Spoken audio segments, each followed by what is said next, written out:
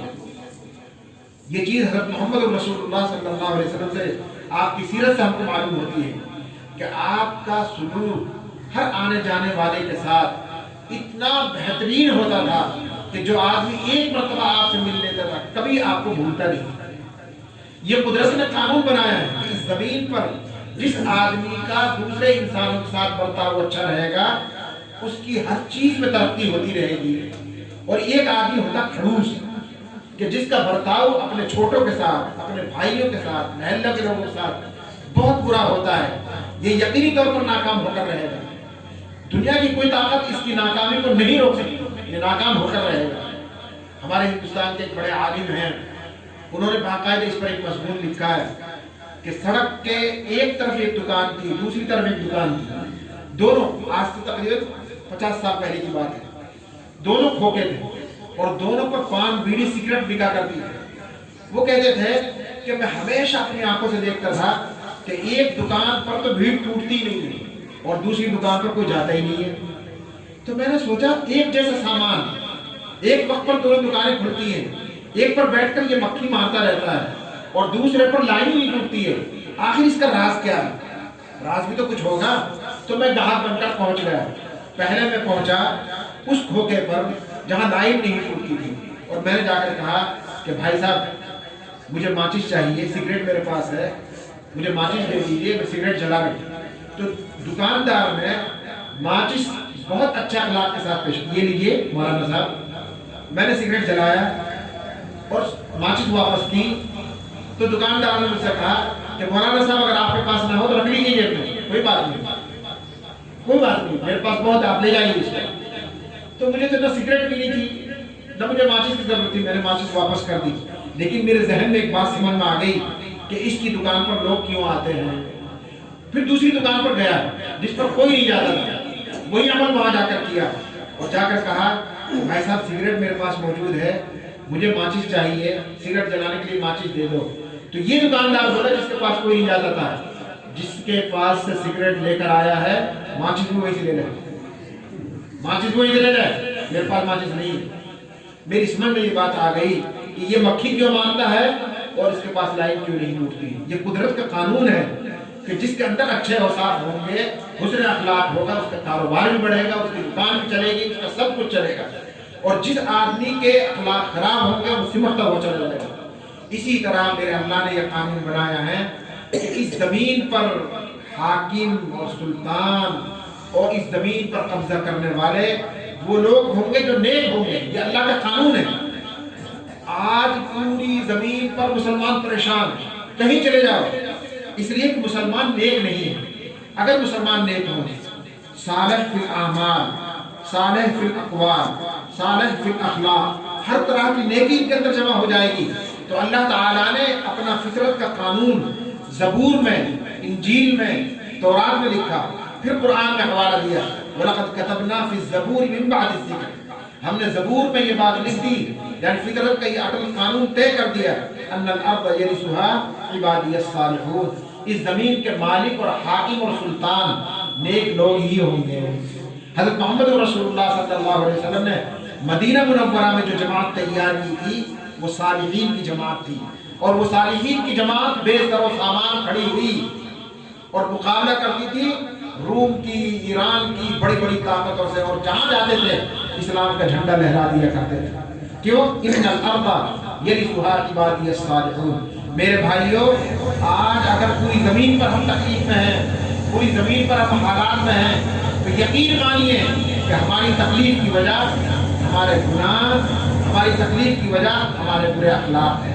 اس لیے میرے بھائیوں، کوشش کریں، میں بھی کوشش کروں، آپ بھی کوشش کریں کہ ہم اپنے آپ کو بدلیں اور اپنے اخلاق کو اور عادات کو سدھاریں۔ جس دن اللہ کے معیار پر ہمارے اندر نیکی پیدا ہو جائے گی، اللہ کا یہ فطرت کا قانون خود بخود عمل کرے گا۔ ان الارض یرثھا عبادی الصالحون، اور شکوہ و شکایات سب دور ہو جائیں گی۔ اللہ پاک مجھے بھی، آپ کو بھی، سب کو عمل کرنے کی توفیق نصیب فرمائے۔ سبحانك اللهم وبحمدك وتبارك اسمك وتعالى جدك ولا اله غيرك۔ اللهم صل على سيدنا مولانا محمد وعلى آل سيدنا مولانا محمد واصحاب سيدنا محمد وبارك وسلم عليهم۔ ربنا آتنا في الدنيا حسنة وفي الآخرة حسنة وقنا عذاب النار۔ ربنا ظلمنا أنفسنا وإن لم تغفر لنا وترحمنا لنكونن من الخاسرين، وتب علينا يا مولانا إنك أنت التواب الرحيم۔ الہ العالمین، ہم سب کے گناہوں کو معاف فرما، ہماری خطایا سے درگزر فرما، ہم سب کو نیک اعمال کرنے کی توفیق نصیب فرما، برے کاموں سے، بے حیائی کے کاموں سے ہماری اور پوری امت کی حفاظت فرما۔ اے اللہ، ہمارے اس جمع ہونے کو قبول فرما۔ تیرے پاک کلام کی نسبت پر ہم سب یہاں پر جمع ہو گئے ہیں، بے شک ہم قصوروار ہیں، ہم خطا بار ہیں۔ اے اللہ، ہمارے اندر جہالت ہی جہالت بھری ہوئی ہے، لیکن آج کی مجلس میں قرآن ہم کو کھینچ کر لایا ہے۔ اے اللہ، تیرا تعلق ہم کو کھینچ کر لایا ہے۔ اللہ، قرآن کی برکت سے، اس تعلق کی برکت سے ہمارے سب گناہوں کو معاف فرما۔ اے اللہ، آج تک بہت گناہ کیے، چھوٹے کیے، بڑے کیے، چھپ کر کیے، ظاہر ہو کر کیے، تیری زمین پر رہتے ہوئے، تیرا کھاتے ہوئے، سینہ چوڑا کر کے گناہ کیے۔ اللہ، تجھے چیلنج دے کر گناہ کیے۔ اللہ، آج ہم شرمندہ ہیں، تیرے سامنے ندامت کے ہاتھ پھیلائے ہوئے ہیں۔ اپنے فضل سے ہمارے تمام گناہوں کو معاف فرما۔ اللہ، تیری بارگاہ میں ندامت کے احساس اور جذبے کے ساتھ ہم سب توبہ کرتے ہیں۔ اللہ، ہماری توبہ قبول فرما، ہمارے چھوٹے بڑے تمام گناہوں کو معاف فرما۔ آئندہ پوری زندگی احتیاط کے ساتھ گزارنے کی توفیق نصیب فرما۔ اے اللہ، ہمارے مکاتب اور مدارس کی حفاظت فرما، مراکز کی حفاظت فرما۔ اے اللہ، اس مدرسے کو قبول فرما، پڑھنے پڑھانے والوں کو قبول فرما، اس کے لیے تعاون کرنے والوں کو قبول فرما، محنت کرنے والوں کے لیے بھاگ دوڑنے والوں کو قبول فرما۔ اے اللہ، ہمارے مراکز کی بھی حفاظت فرما، مرکز نظام الدین کی بھی حفاظت فرما، اس کے کام کرنے والوں کی بھی حفاظت فرما، اس کے ذمہ دار کی حفاظت فرما۔ اے اللہ، ہمارے تمام مدارس کے ذمہ داران کی حفاظت فرما۔ اے اللہ، زمین پر نہ جانے کیا کیا سوچا جا رہا ہے، کیا کیا سازشیں بنی جا رہی ہیں۔ میرے مولا، آپ قادر مطلق ہیں، آپ کے سامنے کوئی چیز چلنے والی نہیں ہے۔ ہم عاجز اور ناتواں ہیں، تیرے سامنے ہاتھ پھیلا کر اپنی حفاظت کی بھیک مانگتے ہیں۔ اے اللہ، ہمارے اداروں کی اور کے ذمہ داران کی حفاظت فرما، ہر طرح کی نصرت فرما، ہر طرح کا تعاون مقدر فرما۔ اے اللہ، ہماری ماں بیٹیوں کی بھی حفاظت فرما، ان کو صحیح سمجھ نصیب فرما، شرف و حیا کی دولت سے مالا مال فرما۔ اللہ، ہم سب کے دین اور دنیا کے مسائل کو حل فرما۔ اللہ، ہماری دنیا بھی اچھی بنا دے، ہماری آخرت بھی اچھی بنا دے، حسن خاتمہ کی دولت سے مالا مال فرما، سوء خاتمہ سے ہماری اور پوری امت کی حفاظت فرما۔ اے اللہ، اپنی ذات کے ساتھ خاص تعلق نصیب فرما، معیت تامہ نصیب فرما، حضرت محمد الرسول اللہ صلی اللہ علیہ وسلم کا عشق کامل نصیب فرما، آپ کی سنتوں کو ڈھونڈ ڈھونڈ کر عمل کرنے کی توفیق نصیب فرما۔ اے اللہ، ہمارے آباء و اجداد، ہمارے اکابر، ہمارے مشائخ جو اس دنیا سے جا چکے ہیں، ان تمام کی مغفرت فرما، ان کے درجات کو بلند فرما۔